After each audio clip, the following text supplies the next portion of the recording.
This is Jessica Nike, and this is my EDUC 470 midterm video. The first question I will discuss is what is ABAR and how will you incorporate it into your classroom? ABAR stands for anti-biased and anti-racist. ABAR is about helping everyone to accept each other for who they are and make things fair for all individuals who are not, even those that who are not like you. One of the first steps to ABAR work is creating a classroom culture where diverse perspectives and opinions can be respectfully discussed. The first step to creating this classroom culture is, according to Kleinrock, page 2, direct quote, to build a student-centered community of learners, educators have to engage in deep self-reflection and identity work, decenter themselves, and relinquish some control of their classroom. I want to incorporate ABI work by reading content-related stories that depict diverse individuals. A fourth grade content standard per the Nevada Academic Content Standards, page 18, so this is a direct quote. SS 415 is analyze how racism and discriminatory practices have led to oppression in Nevada. In fourth grade, we also talk about the settlers of Nevada. These two content standards are a great way to talk about how the Chinese were crucial to building the railroads and their role in early Nevada. So during the beginning of Nevada's formation, um, the Chinese did a lot of labor for the railroad, but they were paid less than white people. They were expected to do the less desirable jobs. And then, like, when it was documented for history, they weren't included in the pictures. So they weren't included in the history of the railroads.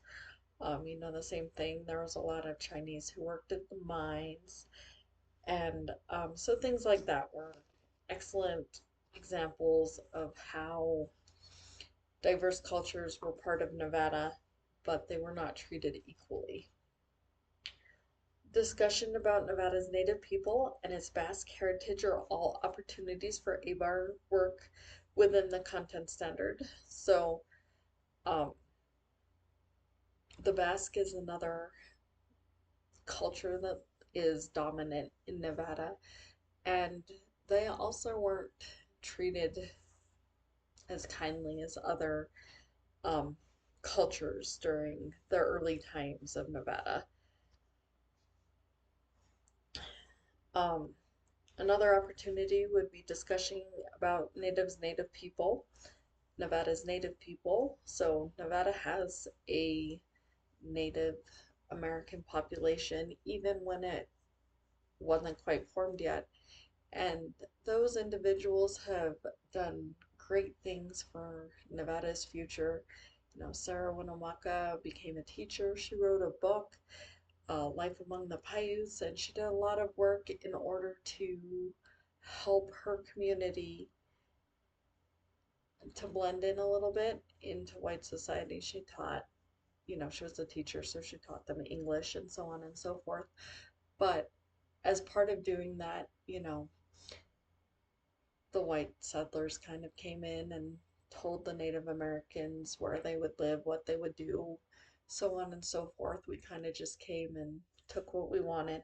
So, they faced a lot of discrimination, especially in the beginning of Nevada's history. So, social studies is a great area to talk about ABAR studies and how that was something that was done that's no longer really an acceptable thing. We've learned from our mistakes and we're trying to create a better future. Um, Many social studies standards are great opportunities to incorporate ABAR work. This approach will allow me to read stories that depict the students within my classroom. They will be able to see themselves as part of their community. ABAR work would also be something that would be able to be covered during social emotional learning times. During this time, we'll be able to do many community building activities as well as expectation discussions in order to create a classroom culture that is conducive to ABAR work. So I think a large part of ABAR work is building community, and so doing community building activities is an important part of ABAR work because you're never going to learn to be accepting of others unless you experience others. So you got to build that community, you got to build those connections, you got to experience people that aren't necessarily like you, people who have different opinions for better or for worse.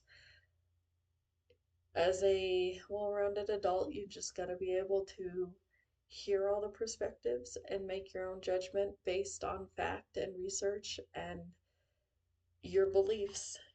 But you do have to have exposure to all those different diverse ideas. Um, Community building activities could include studying various cultures or traditions. SEL activities can also include discussion about diverse individuals. The second question I'm going to cover is explaining how you could use identity maps in your classroom to help create a safe, accurately represented classroom. Identity maps in my classroom can help create a safe and accurately represented classroom by providing me guidance and topics that might be important to my students. According to Kleinrock, page 7, which states that once you know who your students are, how you are continuing to educate yourself about their identities and the backgrounds, understanding the broader social and political contexts that have shaped students' identities is also an integral part of community building.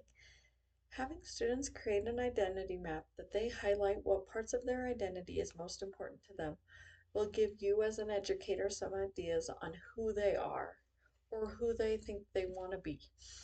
A safe environment is where students feel safe being who they are. By researching the identity markers that students include and highlight on their identity map can provide you guidance on what class discussions you might need to have. For example, you find out that one of your students who appears Caucasian speaks Spanish because of their identity map. You do a little bit of research and then you learn that particular student has parents of different cultural backgrounds. I could make it a point to read the story My Two Grannies by Fluella Benjamin, which talks about two grandparents that had totally different childhood experiences and how they brought twice as much fun to their granddaughter's life because of their differences. It is important for students to see others that look like them from a positive perspective,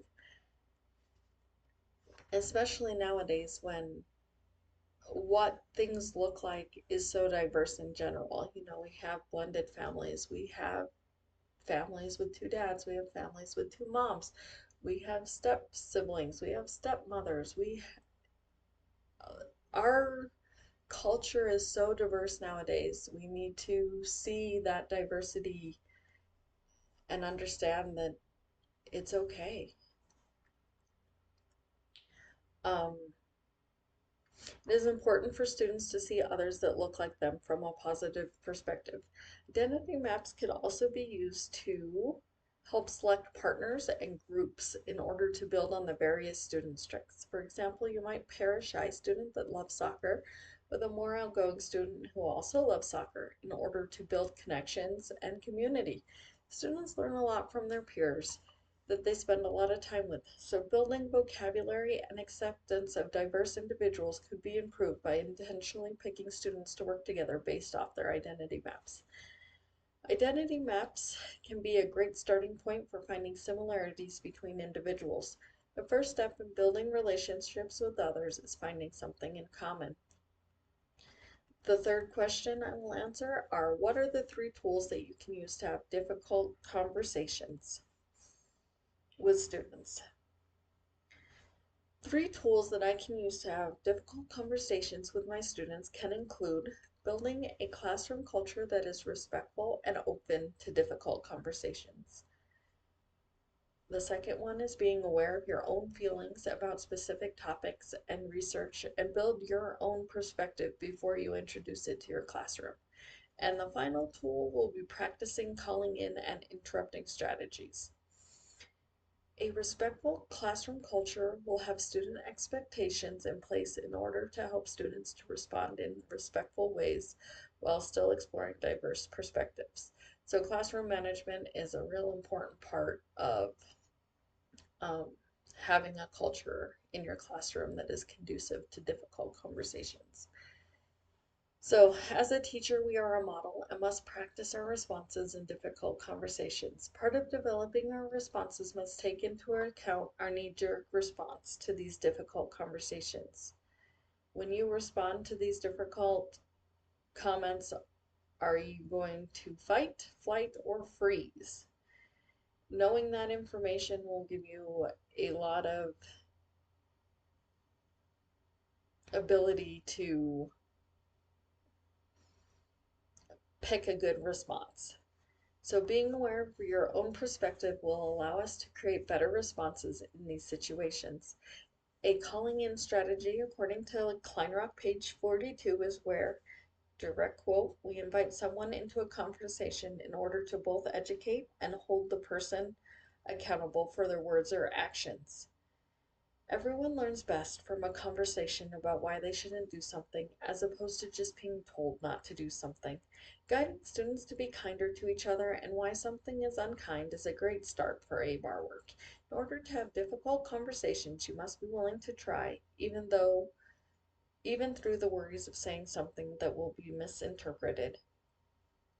Explain how the statement, "Well, that is how I was raised, so that is what I'm going to do," is a potentially unsafe ideology for your classroom.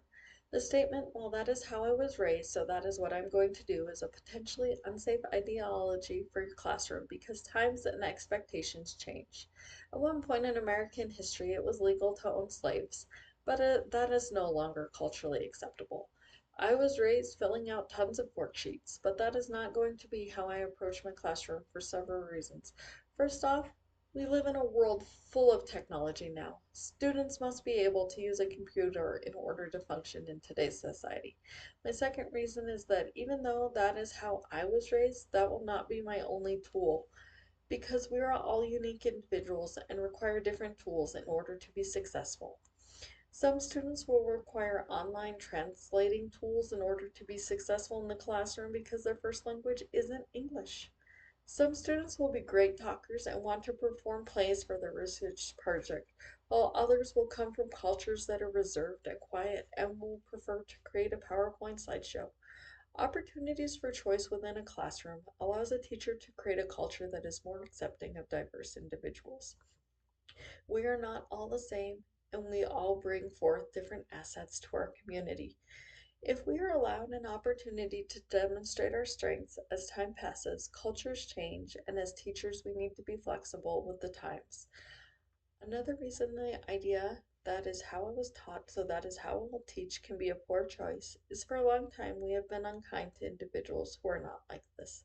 As a culture, we are working hard to change that and have come so far from the days of slavery to accepting those for their individuality. I grew up in the era where we were taught not to see color.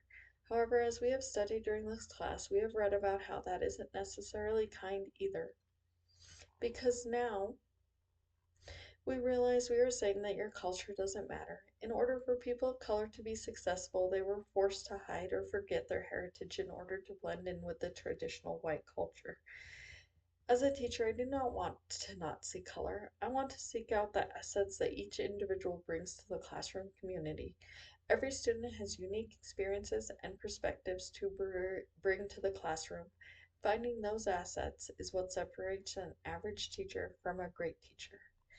That is the end of my midterm video. Thank you.